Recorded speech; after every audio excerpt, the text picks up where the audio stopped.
All right, so yesterday was a very big drama in the Champions League. As you all know, it started first of all with Atletico Club and Arsenal, where Arsenal didn't stop, but they're pushing hard.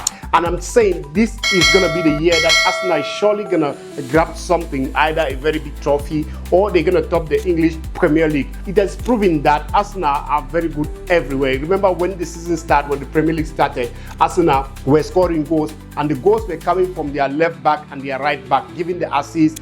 Timber and Korofari, scoring. And then now the Champions League is coming, Martinelli and Trossard are really pushing it hard. So it gives Arsenal the chance that we do not need to look only onto, Victor Gyökeres, Saka, Noni Madueke, all the front line. But everyone is proving it equally in Arsenal, and that's the reason why they surely gonna win something this year. However, they started scoring the goals late, around the 72nd minute, and of course in the 80th minute they made it right. Atletico Club is not a weaker club, but Arsenal to actually deal with them. That means Arsenal is not here this season, to joke. And then we're going to go to the second match, which was so surprising to everyone, like PSV losing to Union Saint-Gilloise. It was so crazy, given the fact that everyone predicted that, okay, PSV is going to win.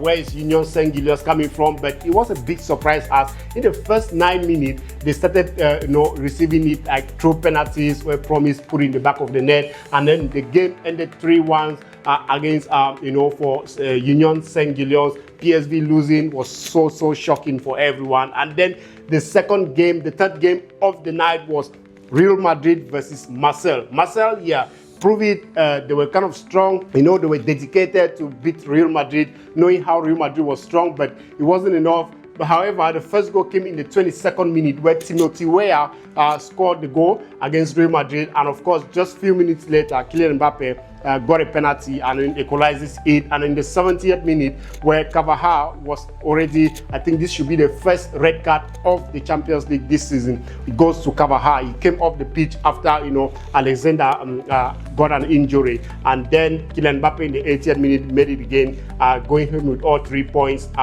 with the penalty as well. And then another game, a very crazy one here as well. Benfica losing to Qarabağ, which was something very surprising as well, and kind of like unexpected from every fan right here. Benfica 2 and Qarabağ 3, where Benfica started in the first 20 minutes was leading 2-0, and these guys came all from the back and then won Benfica, which is so bad. I mean, like, dropping points at this stage is so good. One thing that is loving and good about this Champions League this season is the fact that it's no longer like you are playing group stage and all these things. Now you've got to grab points here.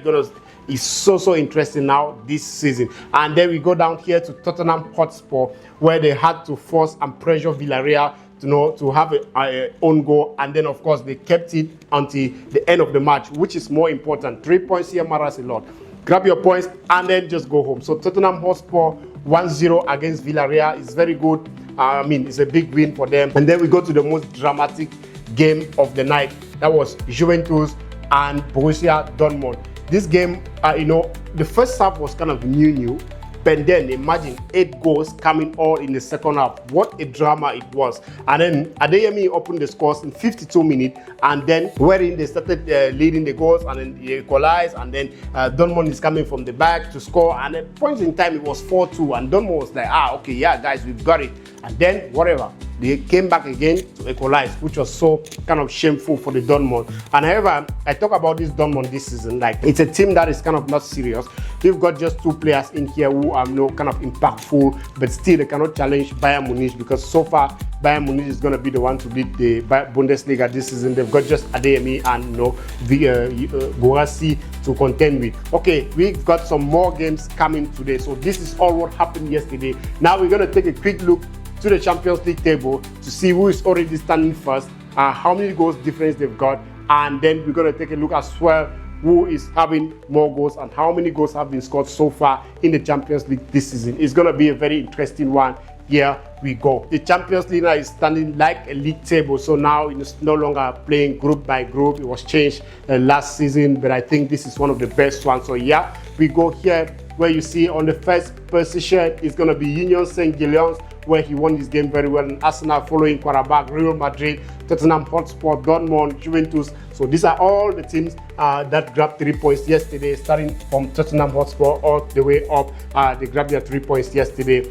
Juventus had a very good fight, you know, to come back to equalize the game and giving them 1 point each last night. So what we're gonna go ahead to see are the players right here, and then we're gonna see the goals, where we've got here Vlahovic, who scored 2 goals, and Kylian Mbappe, who scored as well 2 goals. But Kylian Mbappe is sitting on the first position, because of 2 penalties and 1-0. But there are only 2 of them who are having 2 goals in the Champions League so far. One's coming from Juventus, and Kylian Mbappe of Real Madrid. Trossard and Kevin McAllister scoring 1 goal each. So far, this is what we've got tonight, and all the goals here.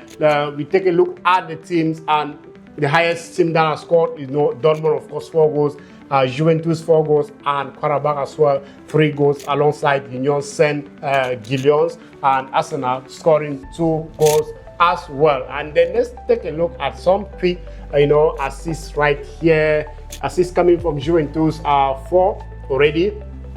And then we're going to go back to players to see some red cards, where we've got just 1 person right here, who is Dani Carvajal, the only person that's having a red card in the Champions League this season. So this is how the table is standing so far. We're going to be bringing to you everything that you need to know tonight in the Champions League coming. Tomorrow as well, we cover as well the Europa League, and then we go back to the leagues to see how it moves. It's an interesting one. If you are not following us, join our channel, and we're going to be bringing to you more sport news on SD Game Talk. See you on our next video.